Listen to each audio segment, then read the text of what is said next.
Welcome back students. तो last video में हमने बेंजीन के रिएक्शंस देखे थे सारे, और आज एक लास्ट टॉपिक आपकी टेक्स्ट बुक का एनसीईआरटी का डिस्कस कर रहे हैं, चैप्टर नंबर 13 का, that is directly influence of functional group in mono substituted benzene. ये भी बहुत इंपॉर्टेंट टॉपिक है और इससे आपको हेल्प मिलेगी कि रिएक्शंस कैसे लिखे जाते हैं। ठीक है, इससे आपका थोड़ा सा रट्टा मारने का जो प्रोसेस है वो कम हो जाएगा, क्योंकि आप अपने आप रिएक्शन लिख सकते हो, वो देखते हैं। अब इसको पहले समझ लेते हैं डायरेक्टिव इन्फ्लुएंस। तो डायरेक्टिव इन्फ्लुएंस का मतलब होता है, जैसे यहाँ पे फर्स्ट टॉपिक है ऑर्थोपेरा डायरेक्टिंग ग्रुप। तो जैसे कोई भी मूवी बनता है तो उसमें डायरेक्टर का काम क्या है? डायरेक्टर का काम होता है वो एक्टर्स को सजेशन देता रहता है कि भाई आपको ये करना है, यहाँ पे जंप करना है, यहाँ पे बैठना है, यहाँ पे खड़े रहना है, यहाँ पे रोना है, but they have to follow the instruction of director only. जैसे डायरेक्टर कहेगा वैसे ही वहां पे ही उनको बैठना है। तो same thing is in chemistry also. अगर बेंजीन में देखो, यहाँ पे लिखा है मोनो सब्स्टिट्यूटेड बेंजीन। अगर बेंजीन में पहले से कोई फंक्शनल ग्रुप है, ठीक है, पहले से अगर कोई फंक्शनल ग्रुप प्रेजेंट है, तो नया फंक्शनल ग्रुप जो भी आएगा उसको पुराना फंक्शनल ग्रुप ऑर्डर देगा, वहीं पे उसको बैठना है। एक एग्जांपल लेके हम समझते हैं कि जैसे सपोज मेरे पास है, सबसे पहले मैं ले लेता हूँ बेंजीन। इसका मैंने कर लिया फ्रीडल क्राफ्ट अल्काइलेशन कर लिया। तो फ्रीडल क्राफ्ट अल्काइलेशन के लिए चाहिए क्या? CH3Cl plus anhydrous AlCl3। ठीक है, तो आपको मालूम है यहाँ से क्या ऐड होने वाला है? CH3 ग्रुप एंटर होने वाला है। तो यहाँ पे मैंने कर दिया, ये मोनो सब्स्टिट्यूटेड हो गया क्या? ये हो गया टोल्यूइन, ये हो गया CH3 टोल्यूइन। ठीक है, अब मैंने यहाँ पे टोल्यूइन तो बना लिया। अब मैं फिर से अगर फ्रीडल क्राफ्ट अल्काइलेशन करता हूँ, फ्रीडल क्राफ्ट अल्काइलेशन फिर से करता हूँ मैं, इसके लिए चाहिए क्या मुझे? CH3Cl plus AlCl3 anhydrous. फिर से मैंने CH3 ग्रुप डालना चाहता हूँ।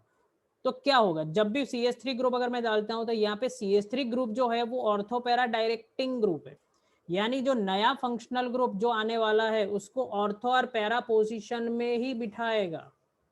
वो इंस्ट्रक्शन देगा कि आपको ऑर्थो और पैरा पोजीशन में ही बैठना है। तो यहाँ पे हमें दो प्रोडक्ट मिलेगी, CH3 और एक दूसरा CH3 यहाँ पे आएगा, और दूसरा प्रोडक्ट यहाँ पे मिलेगा, ये ओरिजिनल CH3 तो यहाँ पे है, और ये एक CH3 यहाँ पे आएगा। ठीक है, तो ये इसी तरह हमें ऑर्थो एंड पैरा, यहाँ पे मैं नाम नहीं बताऊंगा, नाम मैंने आपको बताया हुआ है, बहुत ही अच्छा नाम है इनका। ठीक है, तो आप फिर से नाम सारे वीडियोस देख लेना, या फिर आपने नोट्स बनाई तो उसमें देख लेना, मैंने आपको नाम बताया था इसके, इस कंपाउंड का। ठीक है, बहुत ही अच्छा नाम है, इंपॉर्टेंट भी है, तो याद कर लेना, क्योंकि मैं अभी बता दूंगा तो आप ढूंढोगे नहीं। तो CH3 यहाँ पे CH3 जो है, तो ये क्या हुआ? नया CH3 ग्रुप एक ही पोजीशन में आया, ऑर्थो एंड पैरा। अगर आप भूल चुके हैं तो ऑर्थो पोजीशन किसको कहते हैं वो भी आपको समझा देता हूँ।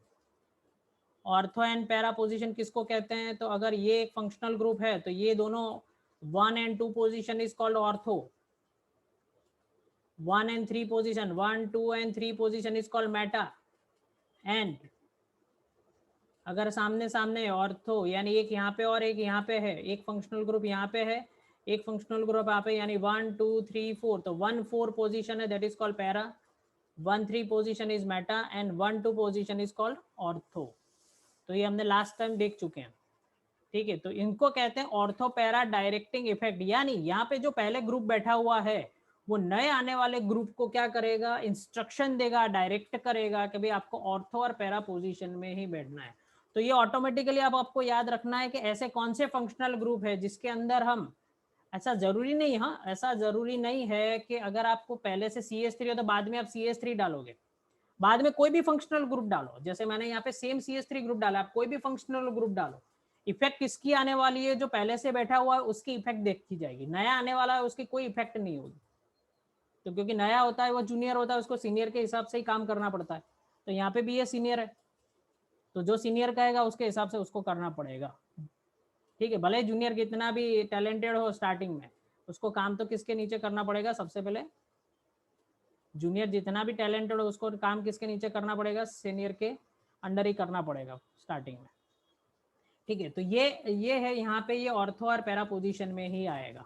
तो ऐसे कौन से फंक्शनल ग्रुप है वो आपको याद रखने हैं, जिससे आपका रिएक्शन बहुत इजी हो जाएगा। तो आप लिख लो एग्जांपल्स, एग्जाम्पल में है NH3 ऐसे फंक्शनल ग्रुप है, NH2 अमाइन, ठीक है। एक और है NHR, ठीक है, OH, फिर NHCO, CH3 एसिटामाइड, फिर है OCH3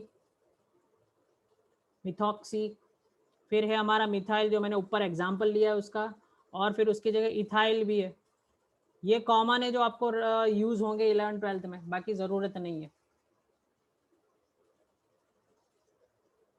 ठीक है। तो ये सारे क्या है, ऑर्थो पैरा डायरेक्टिंग इफेक्ट है। तो अगर ये फंक्शनल को पहले से बैठे हुए हैं तो नया आने वाला रिएक्शन का प्रोडक्ट आपको सोचने की जरूरत नहीं है क्या मिलेगा, वो ऑर्थो और पैरा ही मिलेगा, वो ऑर्थो और पैरा ही मिलेगा। नेक्स्ट सेकंड देखते हैं। सेकंड जो है that is called Meta directing group. Meta directing group, Meta directing group में भी ऐसा है, जो नया आने वाला जो रिएक्शन होगा वो किस में होगा, मेटा में ही देखेगा। जैसे इसका एक एग्जांपल देते हैं, जैसे सबसे पहले मैंने ले लिया बेंजीन। बेंजीन काम करेंगे क्या, हम करेंगे नाइट्रेशन। नाइट्रेशन कैसे करते हैं वो आपको मैंने सिखा दिया, HNO3 प्लस H2SO4, ठीक है। तो ये हमें मिल गया क्या, नाइट्रोबेंजीन। देखो ये मिल गया हमें नाइट्रोबेंजीन। अब फिर से अगर नाइट्रेशन करते हैं तो अब आपको प्रोडक्ट रट्टा मारने की जरूरत नहीं, आपको कॉन्सेप्ट याद रखना है कि ये NO2 जो है वो मेटा डायरेक्टिंग ग्रुप है। फिर से हम HNO3 और H2SO4 लिख लेते हैं। तो मेटा डायरेक्टिंग ग्रुप है, तो नया NO2 आने वाला है, जो यहाँ से NO2 आने वाला है, यहाँ से NO2 प्लस, तो पहले से एक NO2 तो है, ये NO2 उसको इंस्ट्रक्शन देगा अभी तेरे को बैठना है, तो एक ही प्लेस खाली है, वो कौन सी, मेटा, तो इसका नाम है Meta dinitrobenzene. This is what, Meta dinitrobenzene, ठीक है। तो ये मेटा डाइनाइट्रोबेंजीन है, वो आपको याद रखना है,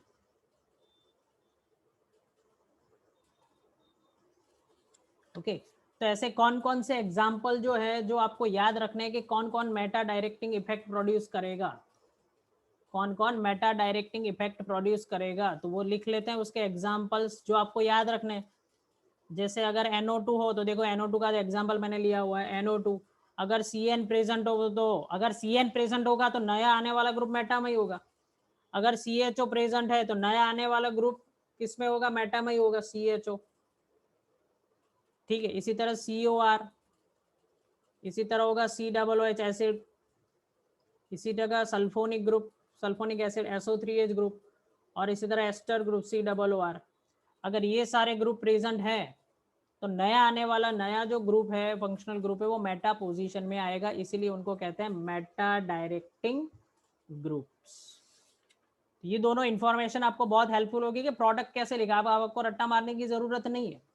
बट नो डाउट ये याद रखना है, केमिस्ट्री में कंडीशन, रिएक्शन कंडीशन के हिसाब से कभी कभी चेंज हो जाता है, ठीक है। वो आपको आगे बहुत सारे ऐसे रिएक्शन बताएंगे, सर आपको इसमें तो आपने नाइट्रो मेटा पोजीशन बताया था, मेटा डायरेक्टिंग ग्रुप है, तो ऐसे बहुत सारे डीएक्टिवेटिंग ग्रुप भी आते हैं, यानी हम ऐसे ऐसे कैटालिस्ट भी ऐड करेंगे जो मेटा पोजीशन को क्या कर देते हैं, मेटा पोजीशन को डीएक्टिवेट करके सिर्फ ऑर्थो को ओपन कर सकते हैं। तो ऐसे डीएक्टिवेटिंग ग्रुप भी आते हैं हमारे, जिससे हम उसकी रिएक्टिविटी, यानी ये जो मोनो सब्सटीट्यूटेड बेंजीन है उसकी रिएक्टिविटी हम कम कर सकते हैं। वो आगे आगे धीरे धीरे आपको समझ में आ जाएगा जैसे जैसे टॉपिक चलता है। एक लास्ट टॉपिक है टेक्स्ट बुक का, उसको डिटेल में डिस्कस करने की जरूरत नहीं है, जिसका नाम है कार्सिनोजेनिसिटी।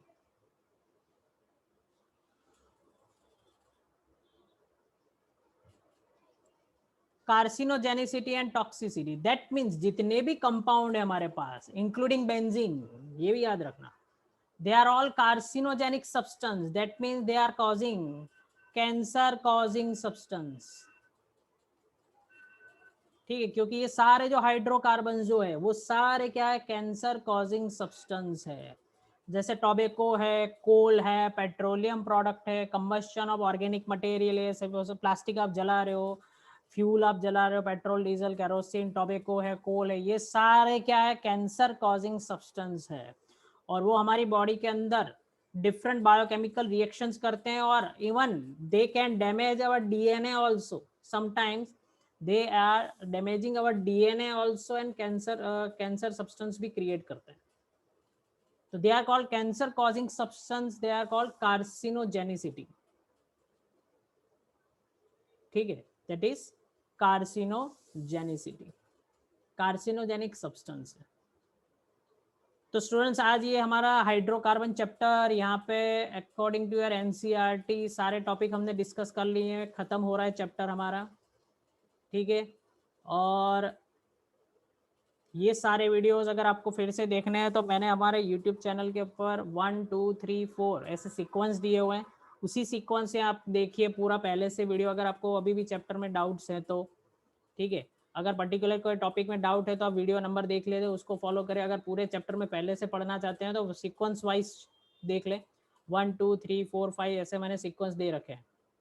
ओके, और उसको अच्छी तरह फॉलो कर लिए क्योंकि ये सारे चैप्टर 12th के लिए बेसिक है. अगर ये चैप्टर नहीं आता है तो 12th में दिक्कत हो सकती है, तो इसको पहले अच्छी तरह फॉलो कर लीजिए.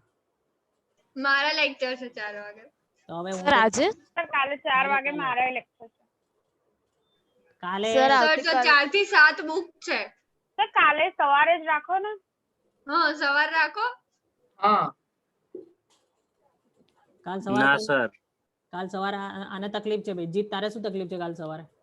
સર પેરેન્ટ્સ ના પાડે છે કે સવારે સ્કૂલના ટાઈમે ટ્યુશન ના રાખશો. તો પછી ક્યારે રાખીશું? બધાને તકલીફ છે ભાઈ. સર એને બપોરે મોકલાવી દેવાનું છે.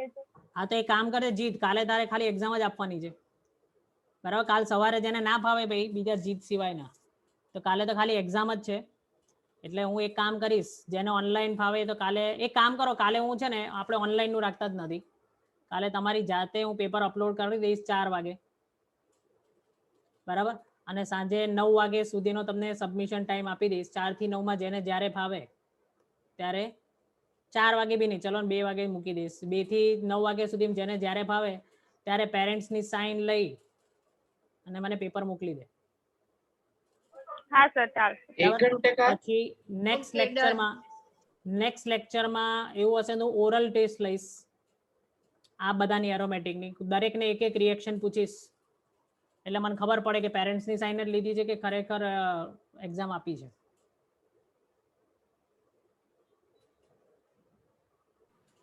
ओके 1 घंटे की टेस्ट है. क्या 1 घंटे की टेस्ट है. हाँ 1 घंटा या आपको देखना है, आप जितना जल्दी खत्म करो. 25 मार्क 20-25 मार्क की होगी एरोमेटिक, ये सिर्फ 20 से 25 मार्क की टेस्ट होगी. ठीक है, यस. चलो बाय. Bye sir.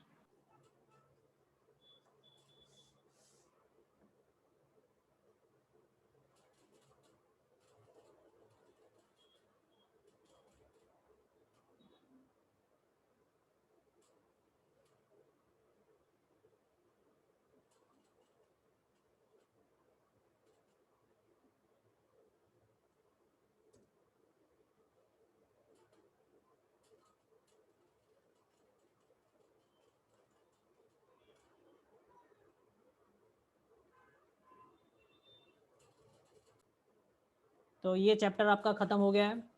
और इसी तरह हमारे चैनल को सब्सक्राइब करो, बेल नोटिफिकेशन ऑन कर दो और आपके फ्रेंड्स के साथ शेयर करना मत भूलो, जिससे हमें बहुत ही मोटिवेशन मिलता है. उनके भी बहुत सारे कमेंट्स और सजेशन आते हैं, उससे हमें मोटिवेशन इंस्पिरेशन मिलता है कि हमें कहाँ पे और टॉपिक कहाँ पे क्या बनाना है. तो आपके फ्रेंड्स को शेयर करो जिससे उनको भी बेनिफिट होगा कि भाई एनसीईआरटी का step by step videos available है. ज़्यादातर यूट्यूब पे क्या होता है कि भाई कोई भी एनसीईआरटी का थोरोली वीडियोस अवेलेबल नहीं है, जैसे step by step topic wise NCERT के पेज टू पेज वाइज. ठीक है, तो हम यहाँ पे यही ट्राई कर रहे हैं कि अगर कोई स्टूडेंट्स घर पे बैठ के पढ़ना चाहता है स्टेप वाइज तो वो कैसे उसको प्रिपेयर कर सकता है. इसलिए आपके फ्रेंड के साथ इस चैनल को शेयर करो और सब्सक्राइब और बेल नोटिफिकेशन ऑन कर दो. उसको बोलो कि जब भी नए वीडियोस अपलोड होंगे तो आपको नोटिफिकेशन मिल जाएगा. और इसी तरह आपके कमेंट्स और सजेशन हमें भेजते रहिए, तो उसके बारे में हम वीडियोस बनाने के लिए बहुत ही ट्राई करेंगे. Okay, thank you very much students, good bye.